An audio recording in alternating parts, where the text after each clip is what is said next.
నిజంగండి. చాలా చూడముచ్చటగా ఉంది ఆ వీడియో చూస్తే. ఎందుకంటే తండ్రికి ఒక కొడుకు ఎంత గౌరవం ఇచ్చాడా, తను తిన్న ప్లేట్‌ని తను తీసిన తర్వాత తండ్రి తిన్న ప్లేట్‌ని కూడా తీయడం అనేది చాలా గొప్ప విషయం. అది కూడా అంత స్థాయి విద్యాశాఖ మంత్రి.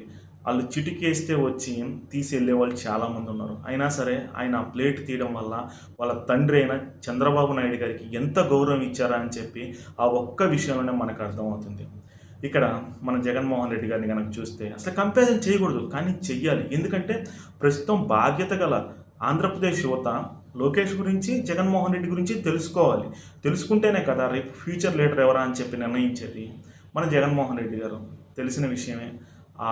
బూతులు మాట్లాడియడం గానీ, రపాలు గానీ, లేదంటే ఎన్నెన్నో అసల అసాంఘిక కార్యక్రమాలను ప్రోద్బలించడం గానీ, ఇయన్నీ కూడా జగన్మోహన్ రెడ్డి గారి హయాంలో జరిగాయి. మనం గమనించినట్లయితే డ్రగ్స్, గంజాయి, రౌడీయిజాలు, కబ్జాలు ఇయన్నీ కూడా 2019 నుంచి 24 వరకు బీభత్సంగా జరిగాయి. మనుషులు ప్రశాంతంగా కూడా లేరు. తల్లిదండ్రులైతే భయపడుతూ ఉన్నారు. ఆఖరికి అవకాశం వచ్చింది. మన జగన్మోహన్ రెడ్డి గారిని 11 సీట్లతో కొబ్బరికాయను కొట్టినట్టుగా నేలకేసి కొట్టి వదిలించుకున్నారు.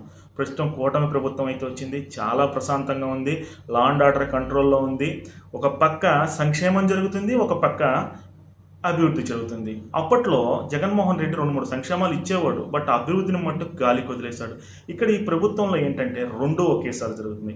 కాబట్టి ఆంధ్రప్రదేశ్ యువత మీరు ఖచ్చితంగా ఆలోచించి ఒక నిర్ణయం అయితే తీసుకోండి. రాబోయే ఎన్నికల్లో 2029లో ఇటువంటి నాయకుడు కావాలా, రపా నాయకుడు కావాలా అని చెప్పి ఆలోచించండి. ఎందుకంటే మనకిక్కడ సినిమాటిక్లో ఒకళ్ళని కొట్టడం, చంపడం కాదు.